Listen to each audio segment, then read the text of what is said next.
Welcome, ladies and gentlemen, from me, Guy Monson, Chief Investment Officer of Saracen & Partners, to our 8th weekly strategy update. I've used a different interpretation this time for the evolution of the COVID virus around the globe.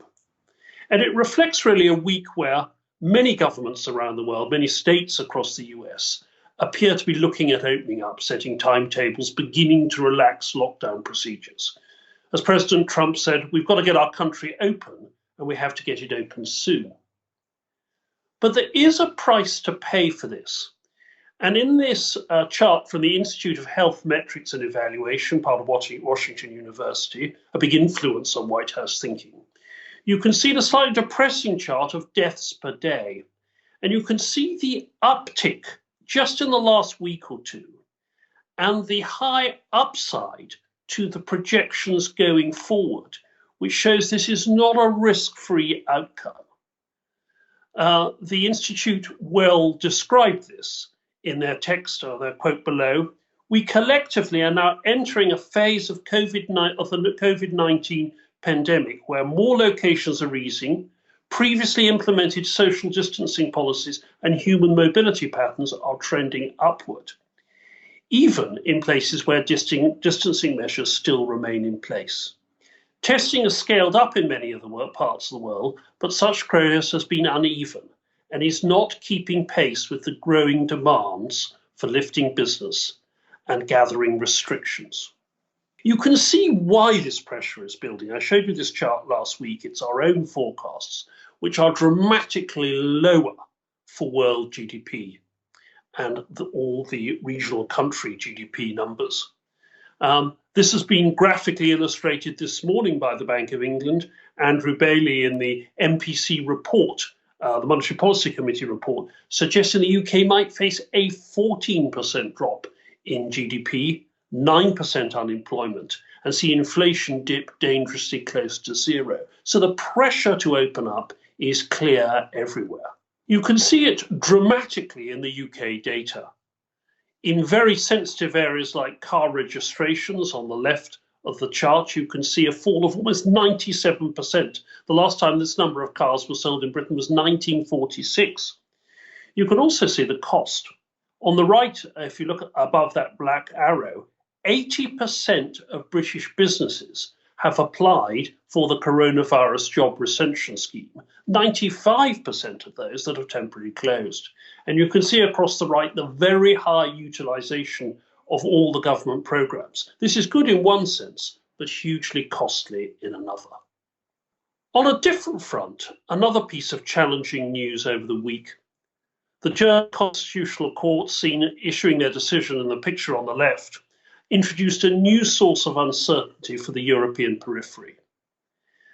In the statement they made, they said that after 3 months, the Bundesbank, that's the German central bank, may no longer participate in ECB purchases until the Governing Council, that's the ECB, adopts a new decision that demonstrates that the monetary policy objectives pursued are not disproportionate.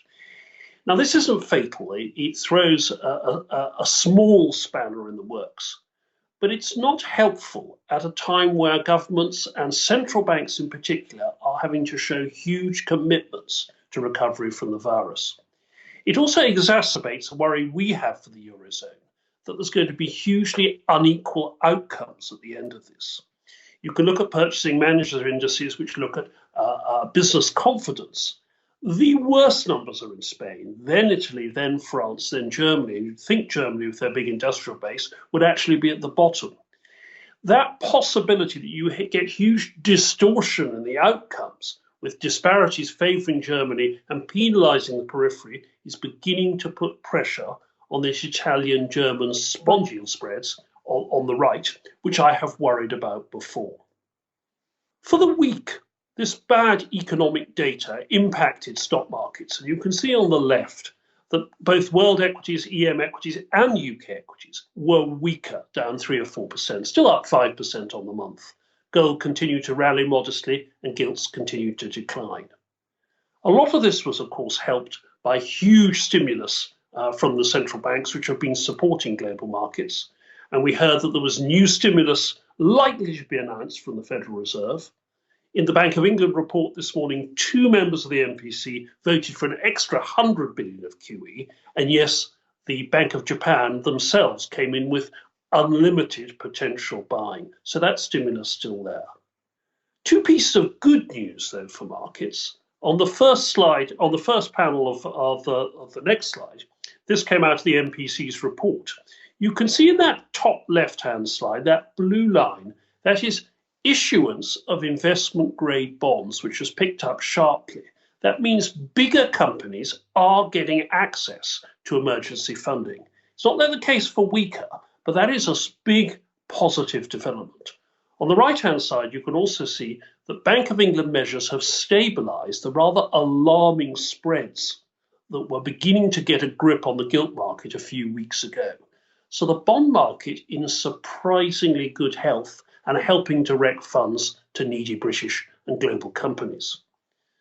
The second piece of good news, I showed this slide last week and I've updated the numbers, is oil prices are beginning to stabilise. On the left-hand side, you can see that red line going negative. That was the extraordinary few days where US WTI, West Texas Intermediate, traded at a negative price. Those have all begun to coalesce around the mid-20s, low 30s, which is a bleak number for the oil markets, but hugely better than what we saw last week. And as you can see on the right, oil price stability beginning to normalise. So with this slight pullback in markets, with an acknowledgement of some of the weak economic data, but an agenda for reopening, we are a little bit more confident at Saracen. We've edged up our equity weighting to more of a neutral position. A lot of that was through market movement itself, although we're still underweight emerging markets. We're adding to corporate bonds and bringing down our cash a little. So a tentative move to add a small component of risk. Thank you.